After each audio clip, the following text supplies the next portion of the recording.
આજે આપણે આ લેક્ચરની અંદર સ્વાધ્યાયના 1.11 થી સ્વાધ્યાયના 1.17 સુધીના દાખલાને આપણે જોઈશું.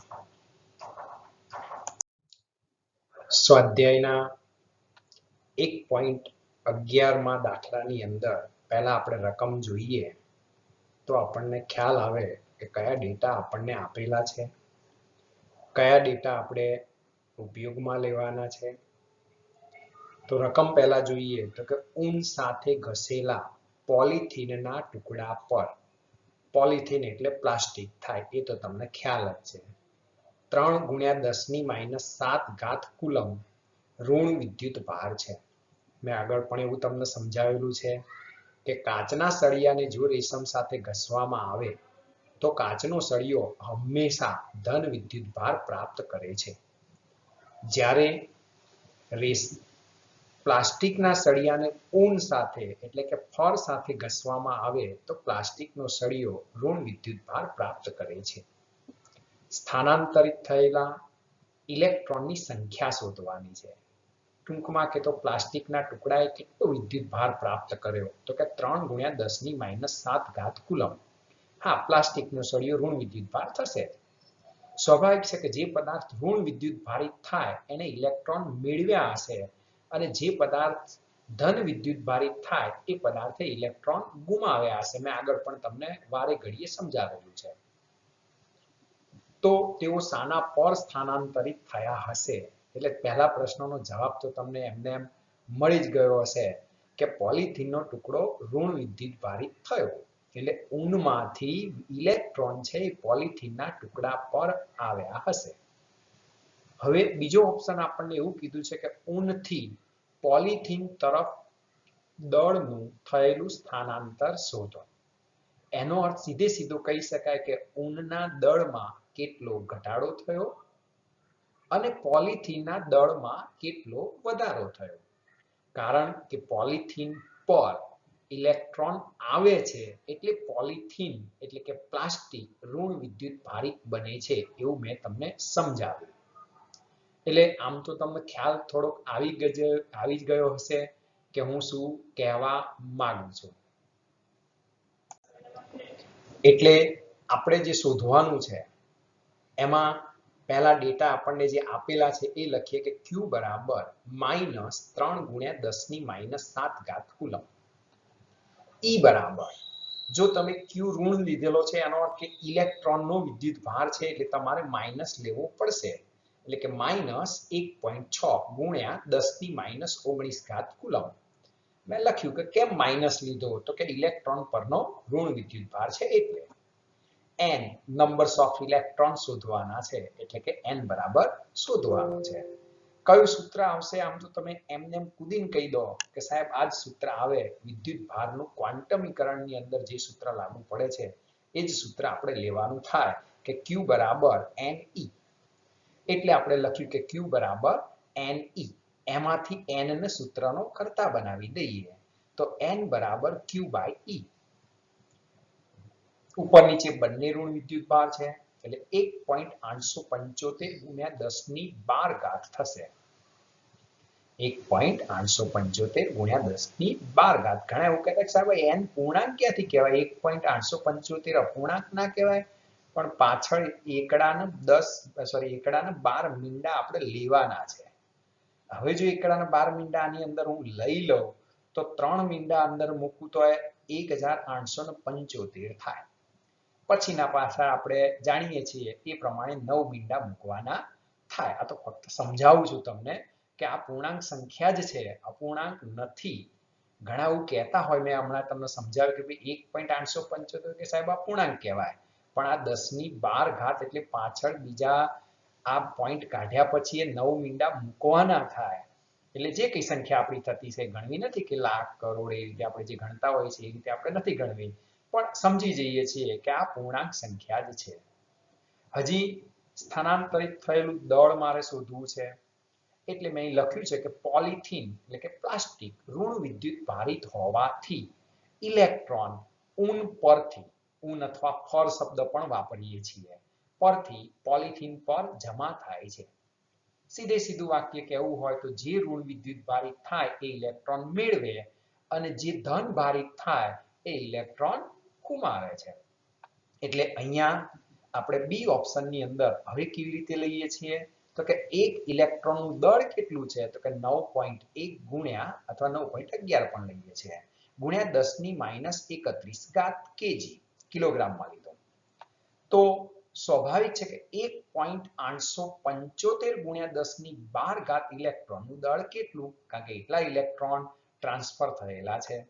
તો માટે m બરાબર આ બંનેનો ગુણાકાર કરવાનો થાય કે 9.11 ગુણ્યા 10⁻31 ઘાત ગુણ્યા 1.875 ગુણ્યા 10⁻12 ઘાત.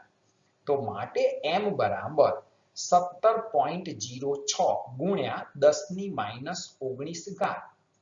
વૈજ્ઞાનિક પદ્ધતિની અંદર જો આપણે આ લખવું હોય તો કે m બરાબર 1.7 ગુણ્યા 10⁻18 ઘાત કેજી.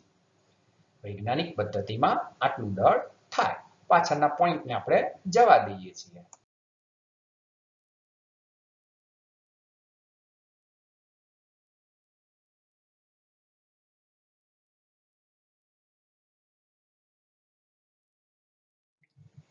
સ્વાધ્યાયના 1.12 દાખલાની અંદર પહેલા આપણે રકમ જોઈએ કે જેથી આપણને ખ્યાલ આવે કે આપણને શું કહેવા માંગે છે. તો કે કોપરના બે ગોળાઓ છે. આ બે ગોળાના કેન્દ્રો વચ્ચેનું અંતર 50 સેન્ટીમીટર છે. દરેક ગોળા ઉપર 6.5 ગુણ્યા 10⁻7 ઘાત કુલમ વિદ્યુતભાર છે. તો તેમની વચ્ચે લાગતું અપાકર્ષણ બળ કેટલું થાય? એ અને બીના વચ્ચેના અંતરની સરખામણીમાં એમની ત્રિજ્યાને અવગણવાનું કીધું છે. કેમ આવું આપણને સૂચના આપવી પડી હશે? તો એ એવું કહેવા માંગે છે કે ગોળાનો સમગ્ર જે વિદ્યુત ભાર છે એ કેન્દ્ર ઉપર જાણે કે કેન્દ્રિત થયેલો છે. હજી આપણને શરત આપી કે જો ગોળા પરનો વિદ્યુત ભાર બમણો કરીએ પણ જોડે જોડે એનું અંતર છે એ અડધું કરવામાં આવે. અહીંયા આપણે અંડરલાઈન કરીએ છીએ કે વિદ્યુત ભાર દરેક ગોળા ઉપરનો બમણો કરીએ છીએ અને એમની વચ્ચેનું અંતર અડધું કરવામાં આવે તો આ અપાકર્ષણ બળ કેટલું લાગશે? તો આટલી વસ્તુ આપણે શોધવાની છે. તો પહેલા આપણે બળ શોધી કાઢીએ એટલે આપણને ખ્યાલ આવે. પણ પહેલા જે ડેટા આપેલા છે કે બે કેન્દ્રો વચ્ચેનું અંતર એટલે સ્મોલ r 50 સેન્ટીમીટર છે એટલે એને મીટરમાં ફેરવવું પડશે કારણ કે વિદ્યુતની અંદર જે કંઈ આપણને ડેટા આપેલા હોય એ બધા જ MKS માં ફેરવવા જ જોઈએ અને પછી જો ગણતરી કરો તો તમારો સાચો જવાબ આવે. હવે બીજો વારો આવે વિદ્યુત ભાર. હા, પણ બે ગોળા ઉપર વિદ્યુત ભાર છે અને બંને ઉપર સરખો વિદ્યુત ભાર છે એટલે આપણે Q1 બરાબર Q2 બરાબર 6.5 ગુણ્યા 10⁻7 ઘાત કુલમ વિદ્યુત ભાર લઈએ છીએ.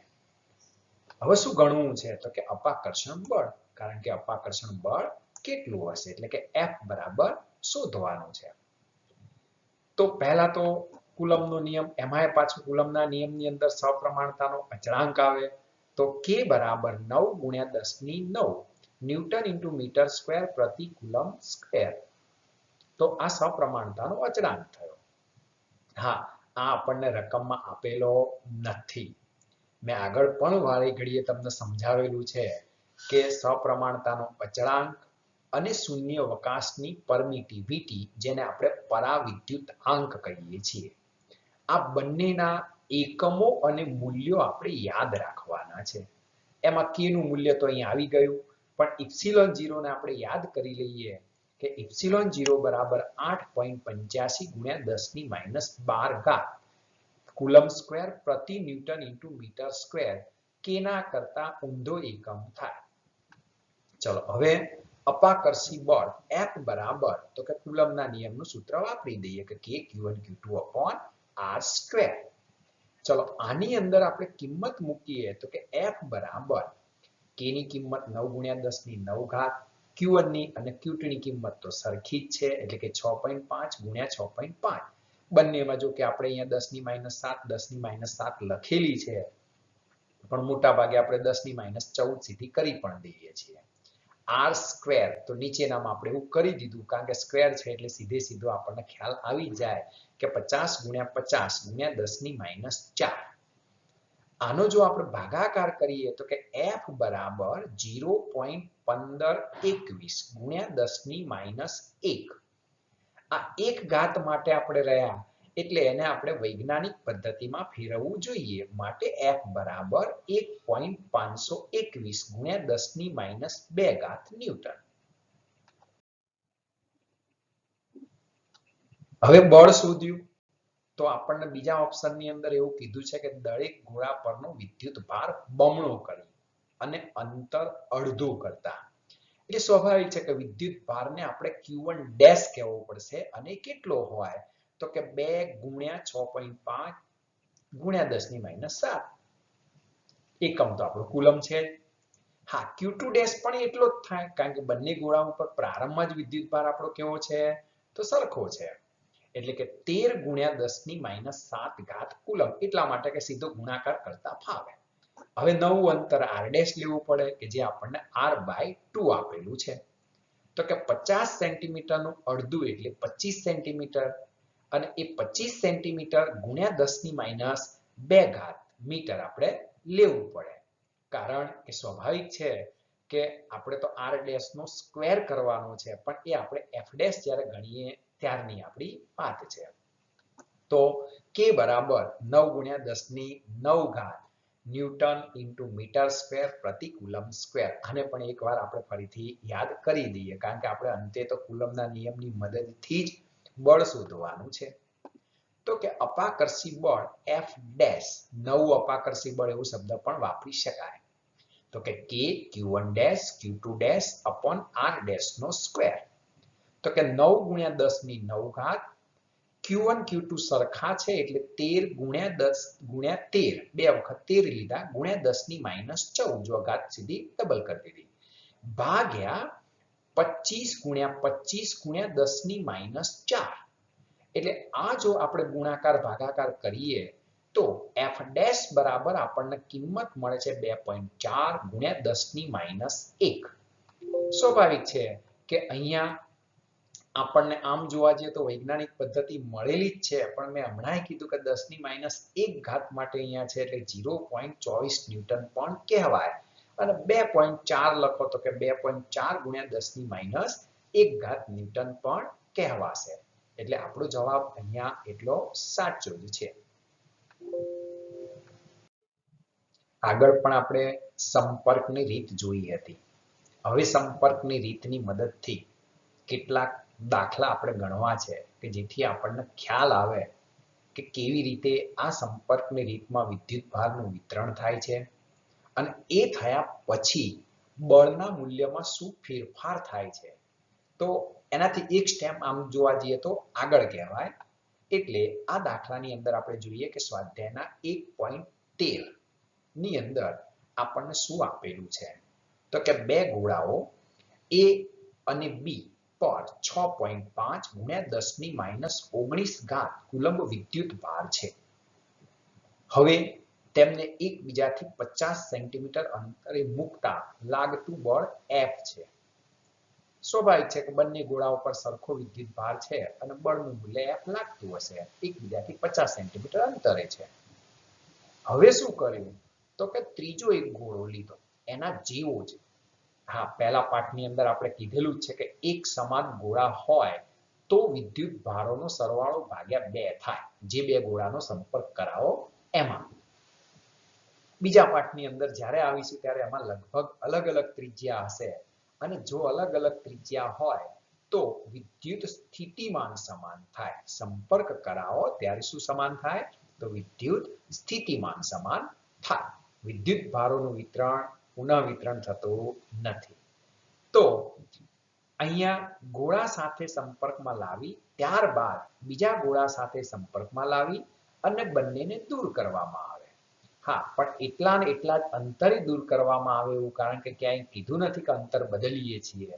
તો A અને B વચ્ચે નવું અપાકર્ષણ બળ કેટલું થાય. ટૂંકમાં કહીએ તો ત્રીજા નંબરનો જે ગોળો છે એના આપણે સંપર્ક કરાવીએ છીએ પહેલા સાથે, પાછો બીજા સાથે અને પછી ત્રીજા નંબરનો ગોળો દૂર મૂકી દઈએ છીએ. તો એ અને બી ઉપર નવો વિદ્યુતભાર થઈ ગયો. નવો વિદ્યુતભાર થઈ જાય એટલે બળ બદલાઈ જાય. એટલે આપણે આ દાખલાની અંદર એ જ જોવાનું છે કે કેટલા બળના મૂલ્યમાં કેટલો ફેરફાર થાય છે. તો જો બંને ગોળાઓ પર Q બરાબર 6.5 ગુણ્યા 10⁻⁷ કુલમ અને ગોળો C એ વિદ્યુત ભાર રહિત છે. એટલે જ્યારે આપણે અહીંયા લખીશું ત્યારે A તો એના ઉપર Q વિદ્યુતભાર, B તો એના ઉપર Q વિદ્યુતભાર અને C તો એના ઉપર 0 વિદ્યુતભાર. આ જે બતાવે છે એ ભાગ્યા નથી, ધ્યાન રાખજો. A ઉપર Q વિદ્યુતભાર, B ઉપર Q વિદ્યુતભાર અને C ઉપર 0 વિદ્યુતભાર, કારણ કે વિદ્યુતભાર રહિત છે.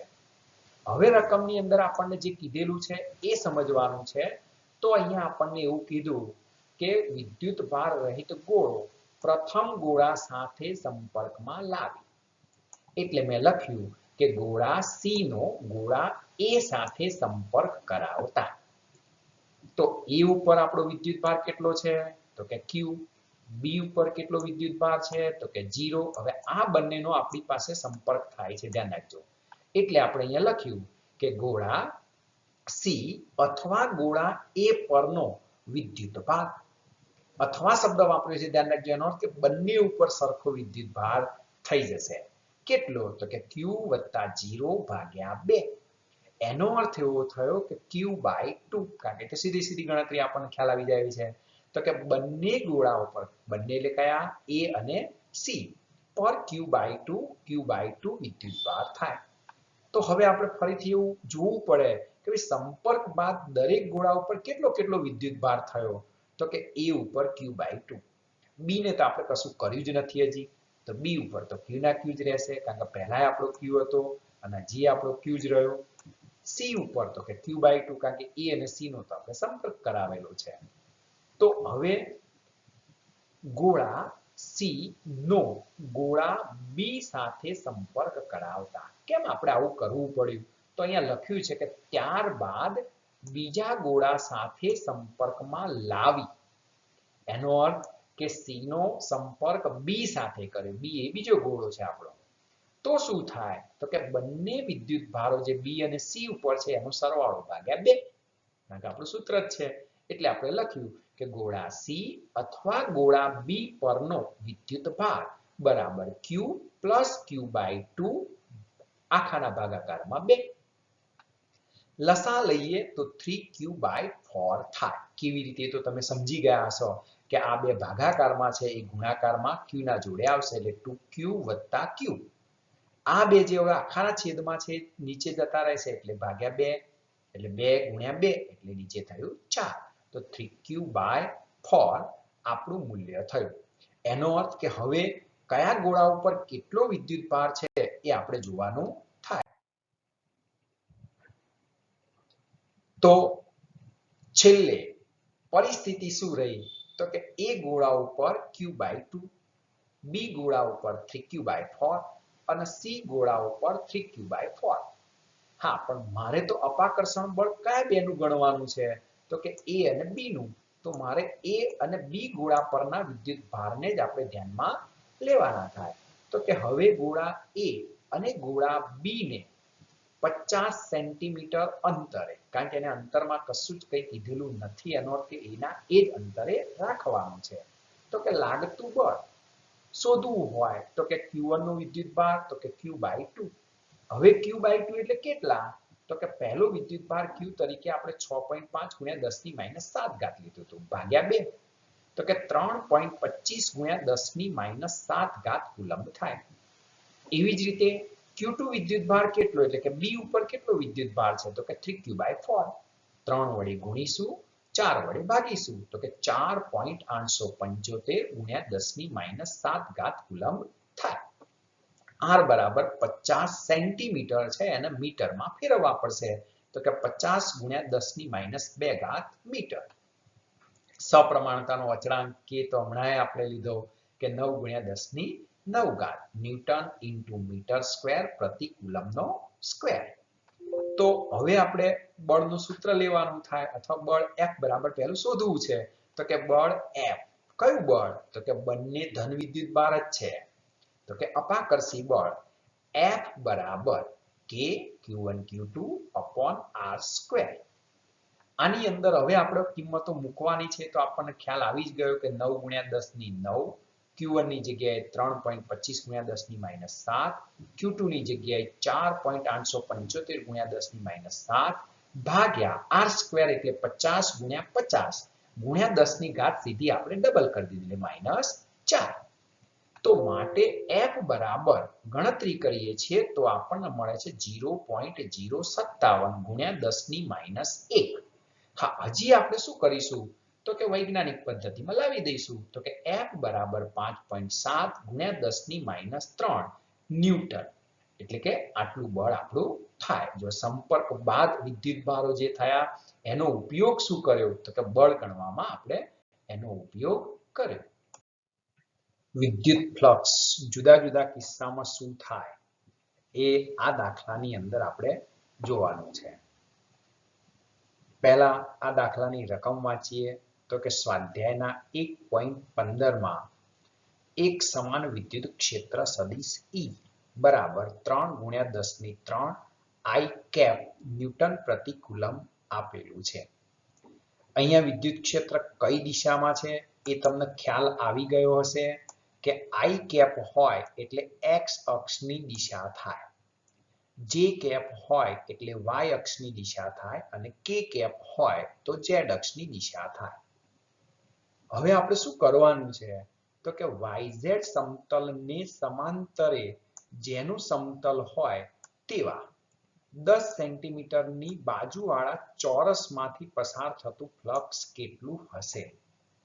જો YZ સમતલ લીધેલું છે, અહીંયા વિદ્યુત ક્ષેત્ર x અક્ષની દિશામાં આપેલું છે, સમતલ આપણને YZ માં આપ્યું છે, એનો અર્થ કે x, y અને z ત્રણે ત્રણ અલગ થયા.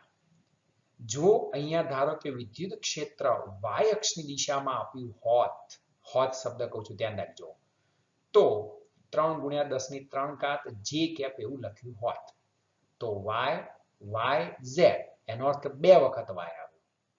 તો આવા સંજોગોમાં ફ્લક્સનો ગુણાકાર 0 થાય એટલે કે ફ્લક્સનું મૂલ્ય જ્યારે શોધીએ ત્યારે શૂન્ય થાય. અત્યારે હાલ શૂન્ય નહીં થાય. કેમ નહીં થાય? કારણ કે x આપ્યું છે, અહીંયા y અને અહીંયા z એટલે કે ત્રણે ત્રણ અલગ અલગ છે. આ MCQ માં પૂછી શકાય એવું છે એટલા માટે મેં તમને અહીંયા થોડીક હિન્ટ આપી કે જેથી તમને ખ્યાલ આવે કે ગણ્યા સિવાય સીધે સીધું કહી શકાય કે ત્રણે ત્રણ અલગ અલગ છે તો જવાબ લાવવો પડશે. પણ જો x x z હોય, x y y હોય, ટૂંકમાં કે તો બે સરખા હોય, કારણ કે આ સમતલની અંદર તો બે સરખા હોય ક્યારે શક્ય બનશે નહીં. yz xz એવું તો હશે જ, પણ અહીંયા તમને જે આપેલું હોય એ ત્રણે ત્રણ જો અલગ હોય તો જવાબ તમને મળશે.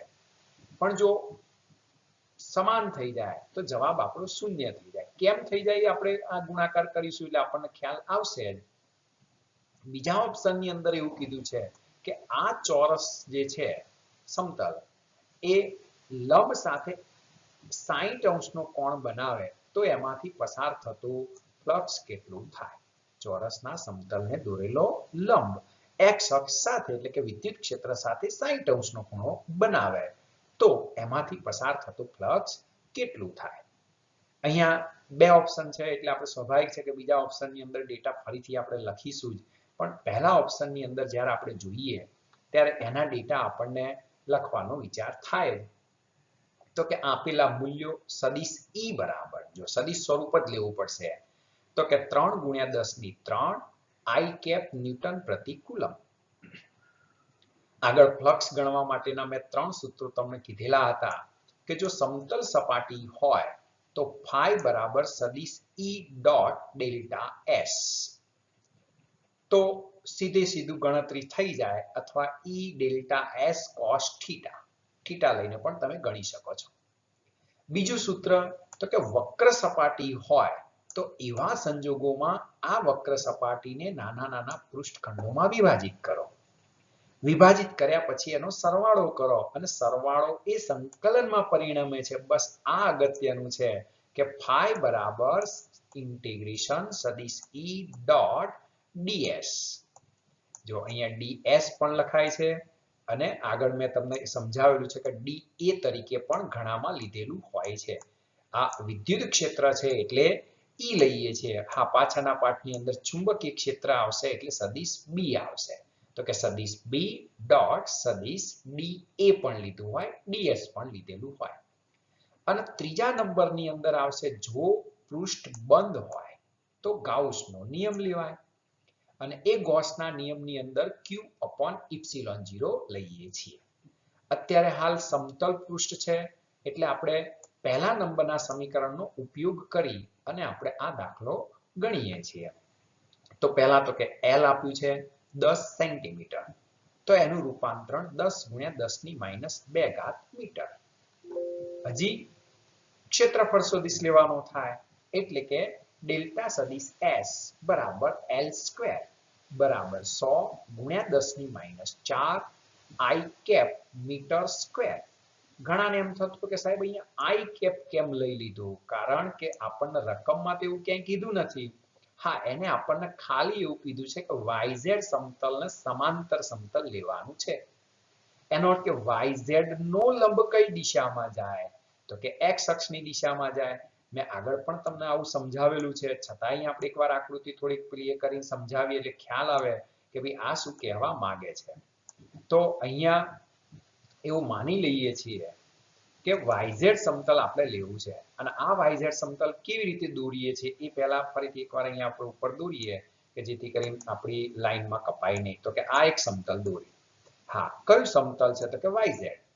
તો કે અક્ષ તરીકે આપણે લેવી હોય તો કે આ આપણી Y અક્ષ છે. જો ચલો આ કઈ અક્ષ લીધી? Y. તો કે આ ઊભી અક્ષ કઈ લેવાય? તો કે Z. કારણ કે YZ સમતલ લેવાનું છે એટલા માટે. ચલો મારે ક્ષેત્રફળ સદિશ લેવો હોય અથવા પૃષ્ઠખંડ સદિશ લેવો હોય, મોટા ભાગે આપણે ક્ષેત્રફળ સદિશ એવો શબ્દ વાપરીશું.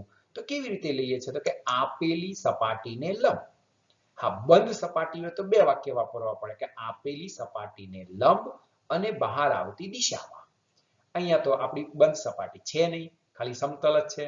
એટલે આપેલી સપાટીને લંબ એટલે આ જે આપણી દિશા થઈ એ કઈ થઈ? તો કે X અક્ષની દિશામાં. એનો અર્થ કે ક્ષેત્રફળ સદિશ જો મારે લેવાનો થાય તો કે X અક્ષની દિશામાં મને ક્ષેત્રફળ સદિશ ડેલ્ટા S મળશે. હું S સદિશ લઉં છું કારણ કે સદિશ સ્વરૂપ લીધું એટલા માટે. એટલે કે X અક્ષની દિશામાં ડેલ્ટા S લેવાય. હવે તમે સમજી ગયા છો ત્યાં. ચલો તો હવે phi બરાબર શોધવાનું છે. વિદ્યુત ફ્લક્સ આપણે શોધવાનું છે. વિદ્યુત ક્ષેત્ર હોય તો વિદ્યુત ફ્લક્સ શોધી શકાય, ચુંબકીય ક્ષેત્ર હોય તો ચુંબકીય ફ્લક્સ શોધી શકાય. એવું આપણે પાછળ છઠ્ઠા પાઠથી ભણીશું. તો વિદ્યુત ફ્લક્સ phi બરાબર સદિશ E ડોટ સદિશ ડેલ્ટા S. કેમ અહીંયા આપણે એ રીતના સદિશ સ્વરૂપ જ લીધું? તો મેં તમને હમણાં કીધું કે વિદ્યુત ક્ષેત્ર આપણને સદિશ સ્વરૂપમાં આપેલું છે એટલા માટે. નહીં તો E delta S cos theta પણ લઈ શકાય. તો થીટા તમારે શોધવું પડે. અહીંયા તમને થીટા તો એમને મળી જાય એવું છે કારણ કે વિદ્યુત ક્ષેત્ર X અક્ષની દિશામાં છે. ડેલ્ટા S પણ X અક્ષની દિશામાં છે એટલે થીટા બરાબર 0 લઈ શકીએ છીએ. એટલે અહીંયા phi બરાબર આપણે કિંમત મૂકીએ છીએ કે 3 × 10⁻³ I cap dot 100 × 10⁻⁴ I cap. I dot I જો ડોટ પ્રોડક્ટ છે, આગળ પણ આપણે સમજાવેલું છે 11મા ધોરણમાં, પણ કદાચ કોઈને મિસિંગ હોય તો આપણે અહીંયા ફરીથી એકવાર કહીએ છીએ કે સદિશોનો ગુણાકાર બે રીતે થાય. એક અદિશ ગુણાકાર, બીજો સદિશ ગુણાકાર. ડોટ પ્રોડક્ટ હોય તો અદિશ ગુણાકાર કહેવાય અને ક્રોસ પ્રોડક્ટ હોય તો સદિશ ગુણાકાર કહેવાય. હવે I ડોટ I હોય, J ડોટ J હોય અને K ડોટ K હોય તો બરાબર 1 થાય. એટલે અહીંયા I ડોટ છે, સોરી I કેપ છે, એ જ રીતે અહીંયા પણ I કેપ છે. તો I cap dot I cap થયું એટલે જવાબ તમારો 1 થશે. હા, પછી આગળનો ગુણાકાર સંખ્યા બાકી એટલે આપણે લખીએ કે phi બરાબર 300 × 10⁻⁴. કેમ? તો કે i cap dot i cap બરાબર 1. ચલો હજી માટે phi બરાબર 30 ન્યૂટન ઇન્ટુ મીટર સ્ક્વેર પ્રતિ કુલમ. આ ફ્લક્સનું મૂલ્ય આવી ગયું. હજી આપણે શું કરવું છે તો કે 60 અંશનો કોણ બનાવતો હોય એવી રીતે આપણે સમતલને ગોઠવવું છે. એટલે બીજા ઓપ્શનની અંદર આપણે લખ્યું જવાબો જે આપણા છે કે E બરાબર 3 ગુણ્યા 10 ની 3 ઘાત ન્યૂટન પ્રતિ કુલમ. હવે સદિશ સ્વરૂપ લેવાની જરૂર નથી. કેમ? કારણ કે તમને ખૂણો આપી દીધેલો છે. અહીંયા જો આપણે એવું વિચારતા હોય તો એ આવું કહેવા માંગે છે કે આ આપણું વિદ્યુત ક્ષેત્ર છે. અહીંયા રકમની અંદર આપણે જે કીધેલું છે એ પ્રમાણે આપણે વિચારતો હતો કે આ આપણું વિદ્યુત ક્ષેત્ર છે કે જે કઈ દિશામાં છે તો કે x અક્ષની દિશામાં છે. અહીંયા હું સમાન વિદ્યુત ક્ષેત્ર રેખાઓ દોરું છું, સમાંતર દોરું છું. એનો અર્થ એવો થાય કે સમાન વિદ્યુત ક્ષેત્ર છે. કઈ દિશામાં? તો કે આ હું ખાલી એક લીટી દોરું, ખ્યાલ આવે કે ભાઈ x અક્ષની દિશામાં છે. હવે મારે એક સમતલ લેવાનું છે, પણ આ સમતલ વિદ્યુત ક્ષેત્ર સાથે એનો ક્ષેત્રફળ સદિશ કેટલા અંશનો ખૂણો બનાવે? તો કે 60 અંશનો. તો કે જો સમતલ મેં અહીંયા શું કર્યું તો કે ત્રાસુ દોર્યું. જો આનો ક્ષેત્રફળ સદિશ હું લઉં આ સમતલનો તો આપેલી સપાટીને લંબ મારે એનો ક્ષેત્રફળ સદિશ લેવાનો થાય. તો આ એનો ક્ષેત્રફળ સદિશ થશે આપણો ડેલ્ટા સદિશ s. ડેલ્ટા સદિશ s મેં આગળ પણ કીધું છે કે s ના લખવું હોય ને a લખવો હોય તો પણ લખી શકાય. s એટલે સરફેસ અને a એટલે એરિયા. વસ્તુ તો એક જ થાય છે. કારણ એટલા માટે કહું છું કે છઠ્ઠા પાઠની અંદર આપણે વેક્ટર સદિશ એટલે કે અહીંયા ક્ષેત્રફળ સદિશ તરીકે એ પણ લેવાના છીએ.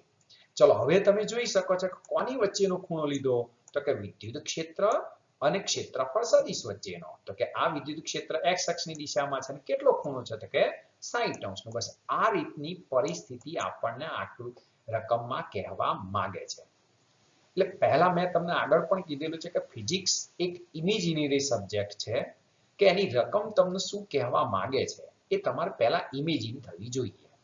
હા, એ થયા પછી તમને શું થવું જોઈએ તો કે કયું સૂત્ર આપણું આવશે એ ક્યારે ખબર પડે તો તમે ડેટા બધા એનાલાઇઝ કરો, એ ડેટા મૂકો અને ડેટા ઉપરથી પછી તમને ખ્યાલ આવે કે ભાઈ આ સૂત્ર અહીંયા લાગુ પાડી શકાય. હા, કોઈ વિશિષ્ટ સંજોગો હોય જેમ હમણાં કીધું કે i ડોટ i 1 થાય પણ i ડોટ જે આવે તો 0 થાય. એટલે તમને ત્યાંથી જ ખબર પડી જાય કે ભાઈ x, y અને z ત્રણ અલગ અલગ છે એટલે જવાબ આપણો મળશે. પણ ધારો કે મેં હમણાં કીધું કે x, xz લીધેલું હોય, xz સમતલ હોય અને વિદ્યુત ક્ષેત્ર x અક્ષની દિશામાં હોય તો એનો અર્થ કે જવાબ તમારો 0 જ થાય. કેમ 0 થશે તમે ગણતરી કરો એટલે તમને ખ્યાલ આવશે. પણ અહીંયા આપણે જોઈએ તો કે ડેલ્ટા સદિશ s લેવાનો છે એટલે કે delta s is equal to સદિશ સ્વરૂપ લેવાની જરૂર નથી, થીટા આપેલો છે. તો કે delta s is equal to 100 ગુણ્યા 10 ની -4 મીટર સ્ક્વેર. થીટા બરાબર આપણને આપ્યો છે 60 અંશ. થીટા બરાબર આપણને આપ્યો છે 60 અંશ. તો હવે કયું સૂત્ર વપરાય? અદિશ સ્વરૂપનું જ સૂત્ર વપરાય. તો માટે પહેલા phi બરાબર શોધવાનું છે. તો કે વિદ્યુત ફ્લક્સ phi બરાબર E delta s cos theta. E delta s cos theta. હા, ડેલ્ટા s ના લખું, એકલું s લખું તો પણ ચાલે જ કારણ કે સીધો ચોરસ જ છે. એટલે એમાં કોઈ ફેર પડતો નથી. ચલો હવે આપણી જે કિંમતો છે એ બધી મૂકી દઈએ. તો કે phi બરાબર 3 ગુણ્યા 10 ની 3 ગુણ્યા 100 ગુણ્યા 10 ની -4 ગુણ્યા cos 60 ગુણ્યા cos 60. તો કે માટે phi બરાબર 300 ગુણ્યા 10 ની -1 cos 60 ની કિંમત મૂકી 1/2. મેં આગળ પણ એકવાર તમને યાદ કરાવેલું છે કે sin 30 યાદ રાખવાનું. તો sin 30 બરાબર 1/2 થાય. sin 30 બરાબર 1/2 થાય. તો સામે cos 60 બરાબર 1/2 લેવાનું જ થાય. તો માટે phi બરાબર 15 ન્યૂટન ઇન્ટુ મીટર સ્ક્વેર પ્રતિ કુલમ. ફ્લક્સના 3 એકમો છે, એમાંનો એક એકમ તો અહીંયા આપણે લખેલો છે એટલે તમને ખ્યાલ આવી ગયો હશે. બીજો એકમ વેબર થાય અને ત્રીજો એકમ વોલ્ટ ઇન્ટુ મીટર થાય. હા, એટલા માટે યાદ રાખવાનો કે કોઈક વાર ધારો કે વોલ્ટ ઇન્ટુ મીટર લીધું હોય તો એકમ પરથી પણ તમને ખ્યાલ આવી જાય કે આ વિદ્યુત ફ્લક્સની વાત ચાલે છે. સ્વાધ્યાયના આ દાખલાની અંદર એટલે કે 1.16 નંબરના દાખલાની અંદર રકમ સાવ સરળ છે, પણ એના શબ્દો એવા છે કે જે સમજવા જોઈએ. MCQ માં પૂછી શકાય એવો એક આ દાખલો છે. સમજીએ કે શું કહેવા માંગે છે કે જેની લંબાઈ 20 સેન્ટીમીટરની બાજુ હોય, બાજુવાળા એક ઘન એટલે એક સમઘન છે કે જેની લંબાઈ, પહોળાઈ અને ઊંચાઈ 20 સેન્ટીમીટર થાય. પણ હવેનું જે વાક્ય છે એ બહુ સરસ વાપર્યું છે કે જેની બાજુઓ યામ સમતલોને સમાંતર રાખેલ હોય. યામ સમતલોને સમાંતર રાખેલું હોય એટલે અહીંયા x, y અને z અક્ષ તરીકે આપણે લેતા હોઈએ, હું બાજુમાં આકૃતિ તો હમણાં દોરવાનો છું, પણ છતાં આપણને ખ્યાલ આવે કે ભાઈ x, y, z અક્ષોને સમાંતર આપણે લેતા હોઈએ. ધારો કે હું આ z આમ લઉં છું એટલા માટે કે આપણે પેલું સમઘન બનાવવું હોય તો બનાવતા ફાવે. થોડુંક z અક્ષને આપણે લાંબી કરવી હોય તો કરી શકીશું, પણ અત્યારે હાલ આમાંથી જ આપણે બનાવી દઈએ એટલે થોડો ખ્યાલ આવે. ચલો હવે હું આને સમઘન બનાવવો છે એટલે હું શું કરું છું, કેમ કે આ કયું સમતલ થાય તો પહેલા એ સમજવું હોય તો એ સમજીએ કે x, આ આપણું y અને z. આમાં ત્રણ સમતલો સમાયેલા છે, xy સમતલ, xz સમતલ અને yz સમતલ. આ ત્રણ સમતલોનો સમાંતર બની જાય એવો એક આપણે સમબાજુ અથવા સમઘન વિચારવાનો છે. સમઘન વિચારું છું જો એટલે અહીંયા આને આપણે આ રીતે લઈ લઈએ છીએ તો એક અહીંયા આ રીતના હું દોરી દઉં તો જો આપણું આ એક બાજુ તો તમને દેખાય છે કે xy બાજુ થઈ ગઈ. હજી હું અહીંયા થોડુંક આમ લઈ અને આ રીતે લઈ લઉં તો કે એને સમાંતર બીજી આપણી એક બાજુ થઈ. કોને સમાંતર તો કે xy ને. હવે હું અહીંથી આમ જોડી દઉં છું તો તમને એમને એમ લાગશે કે હા બધી બાજુઓ થઈ ગઈ. જો આ બધાને જોડી દઈએ. સહેજ અહીંયા આપણે ત્રાસી લીટી લીધી છે એ ધ્યાન રાખજો. x અહીંયા ઉગમ બિંદુ છે તો ઉગમ બિંદુથી z લાઈન જે છે એ સહેજ આપણે ત્રાસી લીધી. અહીંયા આપણે ફરીથી આકૃતિ જોઈએ એટલે આપણને થોડો ખ્યાલ પણ આવી જાય કે આપણી x અક્ષ કઈ લીધી તો કે હું અહીંયા કલર લાલ લઈ અને બતાવું તમને તો કે આ જે લીધી એ આપણી x અક્ષ લીધી. સમજો આ જે આપણે લઈએ છીએ એ y અક્ષ લઈએ છીએ એટલે તમને આ જે સમતલ દેખાઈ રહ્યું છે, હું એક નંબરનું સમતલ લઉં છું તો કે એ સમતલ કયું થયું તો કે xy સમતલ થયું. અહીંયા x, y, z આપણે આર્બિટ્રેરી એનો અર્થ એવો થાય કે આપણે ગમે તે લેવા મુક્ત છીએ. પણ હા એટલું ધ્યાન રાખવાનું કે તમારે વિષમઘડી દિશામાં લેવાનું થાય. એનો લંબ કાં તો પૃષ્ઠમાંથી બહાર આવતો હોય કાં તો પૃષ્ઠમાં અંદર જતો હોય એટલે હું આ z અક્ષ છે પૃષ્ઠમાં અંદર જતી દિશામાં લઉં છું એટલે આ z અક્ષ લીધી કહેવાય. હવે હું અહીંયા આ સમઘનને જો પૂરો કરતો હોઉં તો આ સમઘનની એક બાજુ અહીંયા આ રીતના પણ હશે, બીજી અહીંયા આપણે આ રીતે જોડવાની થાય. સહેજ અહીંયા આપણી ત્રાસી થઈ પણ ચાલશે તો તમને ખ્યાલ આવે એટલા માટે તો કે આ સમતલ કયું થયું આપણે આ જે દોરેલી લાઈનોમાં દોરીએ છીએ તો કે yz સમતલ થાય. તો કે આને હું સમતલ નંબર 2 હું 2 3 એવા કઈ ક્રમથી આપતો નથી પણ આપણને દેખાય એટલા માટે. હવે બે ને સમાંતર સમતલ તો અહીંયા હું એક આ કલરથી લાઈન કરું એટલે ખ્યાલ આવે કે આ બે એકબીજાને સમાંતર જ છે તો કે એ yz સમતલ આપણું તૈયાર થઈ ગયું. xy સમતલ પણ બે થયા, એક આગળ છે એક પાછળનું સમતલ પણ થાય. એવી રીતે હવે આ નીચેનું એક સમતલ આપણા માટે તૈયાર થયું xz સમતલ. જો હું અહીંયા કલર બદલી અને લાઈનો દોરું બધી એટલે ખ્યાલ આવે તો કે આ જે સમતલ તમારું થયું એ કયું થયું તો કે xz સમતલ, એને સમાંતર આ થયું. આપણો અંતિમ ધ્યેય શું છે હવે તો કે તેમાંથી સમાન વિદ્યુત ક્ષેત્રનું ફ્લક્સ કેટલું થાય. તો એ એવું કહેવા માંગે છે કે હવે આ સમઘન જે છે એને હું શું કરું છું તો કે સમાન વિદ્યુત ક્ષેત્રમાં મૂકું છું અને જો સમાન વિદ્યુત ક્ષેત્રમાં મૂકું તો એની સાથે સંકળાયેલું ફ્લક્સ કેટલું થાય. આમ તો આકૃતિ ઉપરથી તમને ખ્યાલ આવી જવો જોઈએ કે સાહેબ ફ્લક્સ 0 જ થાય. કેમ તો જેટલી ક્ષેત્ર રેખાઓ અહીંયા આ સપાટીમાંથી દાખલ થાય છે એટલી જ ક્ષેત્ર રેખાઓ આ સપાટીમાંથી બહાર આવશે. એનો અર્થ કે દાખલ થતું ફ્લક્સ ઋણ હોય એટલે હું અહીંયા -phi લખું છું અને બહાર નીકળતું ફ્લક્સ ધન હોય એટલે +phi લખાય. એનો અર્થ એવો થયો તો કે બાકીની ચાર બાજુઓનું શું? તો બાકીની ચાર બાજુમાં તો ક્ષેત્રફળ સદિશ આપેલા વિદ્યુત ક્ષેત્રને લંબ જ આવવાનો.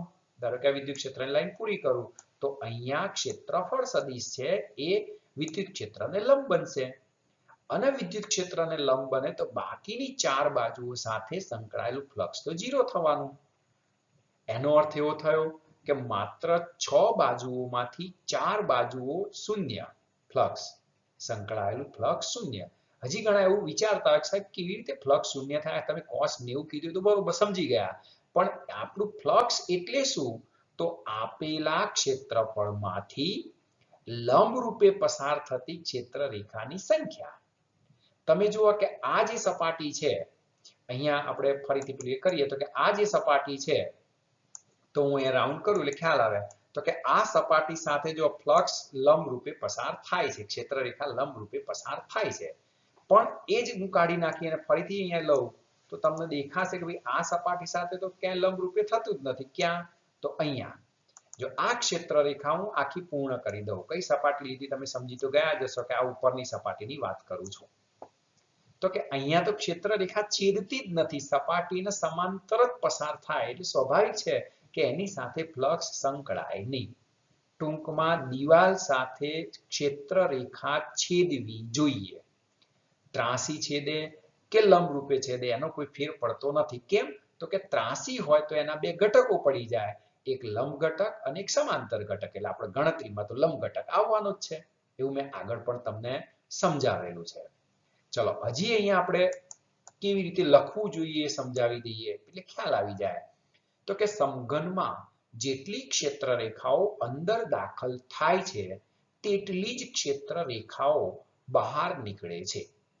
જેટલી ક્ષેત્ર રેખાઓ અંદર દાખલ થાય એટલી ક્ષેત્ર રેખાઓ બહાર નીકળે છે. તેથી સમઘન સાથે સંકળાતું કુલ વિદ્યુત ફ્લક્સ શૂન્ય થાય. કુલ વિદ્યુત ફ્લક્સ શૂન્ય થાય. હા, આવી રીતે ઘણી બધા આકારો આપણને આપેલા હોય, પણ જેટલી ક્ષેત્ર રેખાઓ અંદર દાખલ થતી હોય એટલી ક્ષેત્ર રેખાઓ જો બહાર નીકળતી હોય એ સપાટીમાંથી તો સમજી લેવાનું કે ફ્લક્સ શૂન્ય જ થાય. પણ આ જ જો ક્ષેત્ર રેખાઓ આમ ત્રાસી આપી હોત, સમજો બરાબર આમ, તો અસમાન વિદ્યુત ક્ષેત્ર થાય. અને અસમાન વિદ્યુત ક્ષેત્ર હોય તો ફ્લક્સ શૂન્ય થાય નહીં, કારણ કે જુદી જુદી સપાટીમાંથી જુદી જુદી ક્ષેત્ર રેખાઓ પસાર થાય છે. એટલે એવા સંજોગોમાં ફ્લક્સ શૂન્ય થતું નથી, પણ એ ગણવું પડે ત્યાં. સ્વાધ્યાયના 1.17માં દાખલાની અંદર, એટલે કે આજના લેક્ચરનો આપણો આ છેલ્લો દાખલો થાય એની અંદર પહેલા તો આપણે રકમ સમજીએ કે શું કહેવા માંગે છે. તો કે એક બ્લેક બોક્સની સપાટી, અહીંયા શબ્દ જે વાપરેલો છે બ્લેક બોક્સ, અહીંનો જે શબ્દ છે એના કરતા આપણે થોડું બ્લેક બોક્સ એટલે શું એ પણ સમજવું જોઈએ. આમ તો વિમાનની અંદર બ્લેક બોક્સ નામનું એક સાધન આવે છે. વિમાનની તમામ ગતિવિધિ એની અંદર નોંધ થતી હોય છે. પાયલોટ શું વાત કરતો હોય છે, પાયલોટ સામેના સ્ટેશન સાથે એટલે કે એરપોર્ટ સાથે કઈ ગતિવિધિથી હોય છે, એટલે કે ઉતરવા દેવા માટેની પરમિશન આપે છે, નથી આપતું, અથવા કેટલી ઊંચાઈએ વિમાન રહેલું છે, હવામાં અત્યારે હાલ કેટલી સ્પીડમાં જઈ રહ્યું છે. આ તમામ ગતિવિધિ છે એ બ્લેક બોક્સની અંદર સતત નોંધાતી હોય છે. હા, અહીંયા એ સંદર્ભમાં આપણે બ્લેક બોક્સ નથી લીધેલું, ધ્યાન રાખજો, પણ તમને એટલા માટે નોલેજ કહેવાય એટલે આ વાત શેર કરું છું. ખ્યાલ હોવો જોઈએ, ક્યાંક શબ્દ સાંભળ્યો તો તમને ખ્યાલ આવે કે બ્લેક બોક્સ એટલે વિમાનની વાત ચાલે છે. કારણ કે જ્યારે સમાચારમાં આવતું હોય ત્યારે સમજી લેવાનું કે બ્લેક બોક્સ વિમાનની અંદર જ હોય. જ્યારે ત્યારે એ વિમાન દુર્ઘટનાગ્રસ્ત થાય ત્યારે બ્લેક બોક્સ એવું બનાવેલું હોય કે એની બાઉન્ડ્રી એટલી બધી જોરદાર હોય કે આખું વિમાન સળગી જાય પણ બ્લેક બોક્સ સળગે નહીં. આખું વિમાનની અંદર ગમે એટલી શોર્ટ સર્કિટ થાય તો પણ બ્લેક બોક્સની અંદર કશું જ થાય નહીં. તમે વિચારો કેટલી એની સિક્યોરિટી આપેલી હશે. આખું સળગી જાય વિમાન છતાંય બ્લેક બોક્સ તમને મળી આવે. ઇવન દરિયામાં પડી જાય અને આપણે જાણીએ છીએ કે 6-7 કિલોમીટર ઊંડો દરિયો હોય તો એમાંથી બધો કાટમાળ તો કદાચ બહાર નથી કાઢી શકાતો, પણ બ્લેક બોક્સ કાઢવામાં આવે તો એ વિમાનની ગતિવિધિ પણ આપણે જાણી શકીએ છીએ. પાણી અંદર પડે તો પણ પાણીમાં એને કશું જ થતું નથી. તો કેટલું સિક્યોરિટી વાળું બનાવ્યું છે, એટલા માટે મેં અત્યારે એની ચર્ચા કરી. પણ આ બ્લેક બોક્સ એ અહીંયા નથી, ધ્યાન રાખજો. અહીં તો ખાલી એવું વિચારવાનું છે કે એ બ્લોકનું બનાવેલી સપાટી જે હોય ને એના દ્વારા રચાતું બોક્સ છે. એટલે બ્લેક બોક્સનો અર્થ વિમાન માટેનો નથી. સપાટી આગળના વિદ્યુત ક્ષેત્રની કાળજીપૂર્વકની માપણી દર્શાવે છે કે બોક્સની સપાટીમાંથી બહાર તરફનું flux 8×10⁻³ newton into metre square પ્રતિ કુલમ્બ છે. તો બોક્સની અંદરનો કુલ વિદ્યુત ભાર કેટલો હશે? જો સપાટીમાંથી બહાર તરફનું કુલ ફ્લક્સ શૂન્ય હોય શબ્દ વાપર્યો છે, તો તમે એવો નિષ્કર્ષ તારવી શક્યા હોત કે બોક્સમાં કોઈ વિદ્યુત ભાર નથી. આવું હોય તો કેમ, અથવા ન પણ હોય તો પણ કેમ? એનો અર્થ કે તમારું વિદ્યુત ફ્લક્સ શૂન્ય હોય તો બોક્સની અંદર કુલ વિદ્યુત ભાર શૂન્ય જ હશે એવું તમે ધારી લો છો અથવા નથી ધારી લેતા? તો આપણે ગાઉસના નિયમને એટલે કે ગોસના નિયમને આપણે યાદ કરવો પડે. ચલો, પહેલા તો આપણને જે રકમ આપેલી છે, અહીંયા જે મૂલ્યો આપેલા છે, એનો ઉપયોગ આપણે પહેલા કરવો જોઈએ. વિદ્યુત ફ્લક્સ તો કે phi બરાબર 8×10⁻³ ન્યૂટન ઇન્ટુ મીટર સ્ક્વેર પ્રતિ કુલમ. બીજો એકમ ફ્લક્સનો આગળ પણ મેં તમને કીધેલો છે વેબર. ત્રીજો એકમ કીધો છે વોલ્ટ ઇન્ટુ મીટર. આ એટલે વારે ઘડીએ આપણે બોલીએ છીએ કે પુનરાવર્તન થાય એટલે તમને યાદ રહી જાય. મેઇન વસ્તુ બાર સાયન્સની એ જ છે કે વારે ઘડીએ જે તે વસ્તુનું પુનરાવર્તન થવું જોઈએ. અને પુનરાવર્તન થાય તો પછી તમને એની તકલીફ પડે નહીં. ગમે ત્યારે એ પ્રશ્નનો જવાબ તમારે આપવાનો હોય તો તમે આરામથી આપી શકો છો.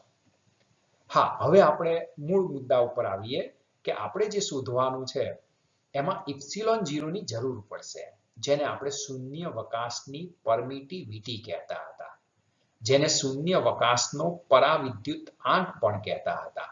શૂન્યાવકાશનો પરાવિદ્યુતાંક પણ કહેતા હતા. શબ્દો થોડા અટપટા છે, પણ વારે ઘડી આપણે બોલીએ છીએ એટલે ખ્યાલ આવે. ઘણી વખતે એવા સાદા MCQ પણ બનાવેલા હોય છે કે પરાવિદ્યુતાંકનું મૂલ્ય નીચેનામાંથી કયું છે. હવે આપણે શબ્દ જ જો કોઈ વાર ના સાંભળ્યો હોય અથવા આપણે ચોપડીમાં ક્યાંય નજર ના નાખી હોય તો આપણને ખ્યાલ આવે જ નહીં. ચલો, હજી આપણે શું શોધવું છે? તો કે બોક્સની અંદરનો કુલ વિદ્યુત ભાર Q બરાબર શોધવાનો છે.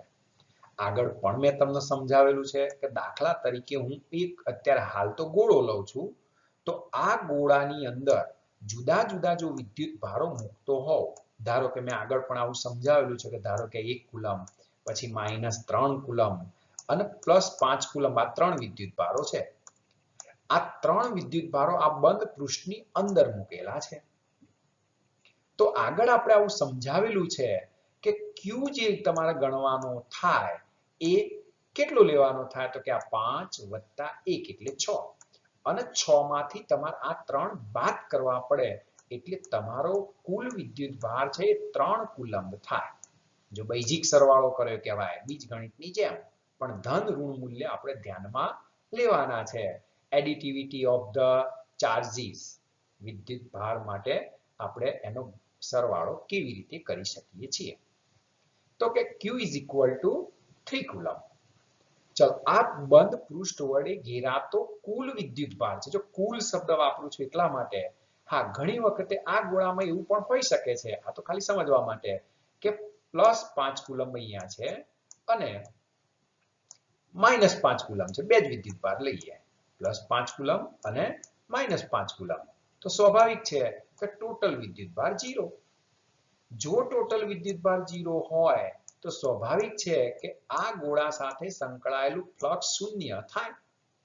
એનો અર્થ કે ગોળામાં વિદ્યુત ભાર નથી એવો ના થયો. ગોળામાં વિદ્યુત ભાર છે જ, પણ કુલ વિદ્યુત ભાર 0 છે. આ બીજા પ્રશ્નનો જવાબ આ વાક્યમાં આવી જાય છે, એટલે કે આ બીજી આકૃતિની અંદર આવી જાય છે કે તમને જો ફ્લક્સ શૂન્ય હોય તો અંદર વિદ્યુતભાર શૂન્ય છે એવું ના કહી શકાય.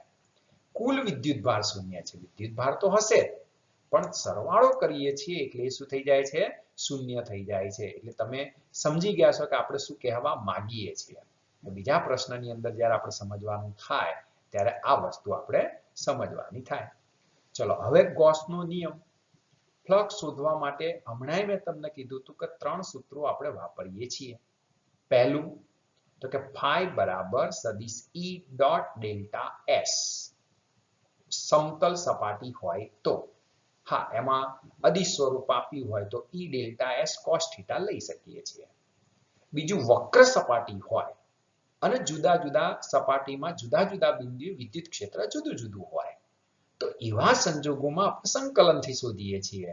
હા, જો કે આપણે પહેલા ચેપ્ટરની અંદર એવા કોઈ ડીપમાં બહુ દાખલા હવે આપ્યા નથી કે જે સંકલનથી શોધેલા હોય, પણ પાછળ ચોથા પાઠની અંદર આપણે લેવાનું છે એટલે આપણે ત્યાં ઘણું બધું સમજવાનું થાય કે આવી જ રીતે વિદ્યુત ક્ષેત્રમાં પણ લાગુ પાડી શકીએ છીએ.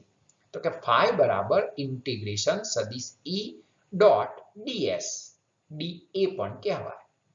અને ત્રીજા નંબરમાં આવે છે ગોસ. ગોસનો નિયમ કોના માટે લાગુ પાડે? તો કે બંધ પૃષ્ઠ માટે જ લાગુ પાડી શકાય. એટલે અહીંયા આપણે લખીએ છીએ કે ગોસના નિયમ મુજબ, કારણ કે બ્લેક બોક્સ એટલે બોક્સ છે એટલે બંધ પૃષ્ઠ થયું. તો કે ફાઈ બરાબર q અપોન ઇપ્સિલોન 0.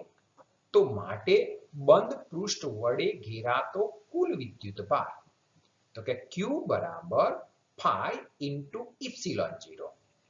જો બેનો ગુણાકાર જ છે, સીધે સીધું જ આપણને ખ્યાલ આવી જાય કે શું કહેવા માંગે છે.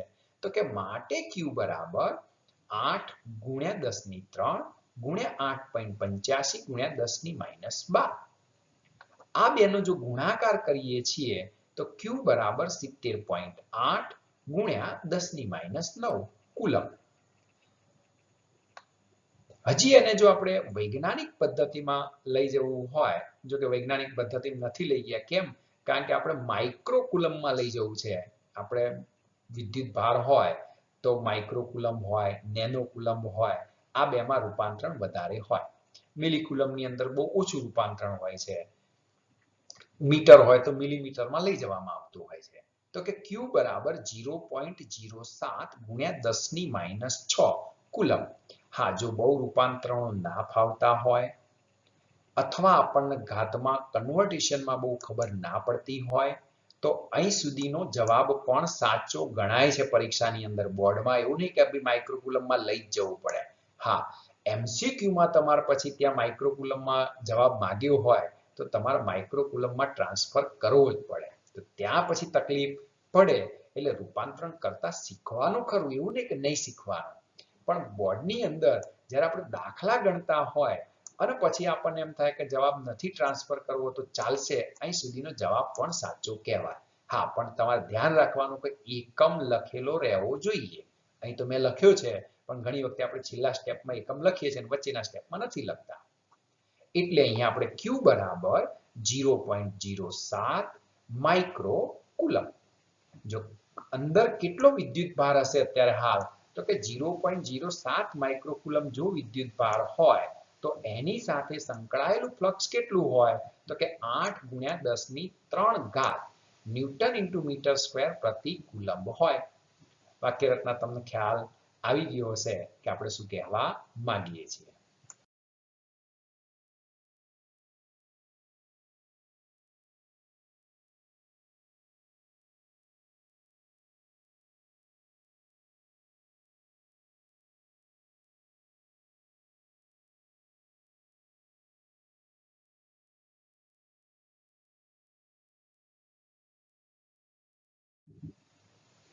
આ ઓપ્શનની અંદર આપણને એવું કહેવામાં આવ્યું છે કે જો વિદ્યુત ફ્લક્સ શૂન્ય હોય તો એનો અર્થ કે આપણે ફાઈ બરાબર 0 લઈ લીધું કે ફાઈ બરાબર 0 ન્યૂટન ઇન્ટુ મીટર સ્ક્વેર પ્રતિ કુલમ. ઇપ્સિલોન 0 શૂન્યાવકાશની પરમિટિવિટી પરાવિદ્યુતાંક 8.85 ગુણ્યા 10 ની -12 કુલમ સ્ક્વેર પ્રતિ newton into metre square. q બરાબર શોધવાનું છે.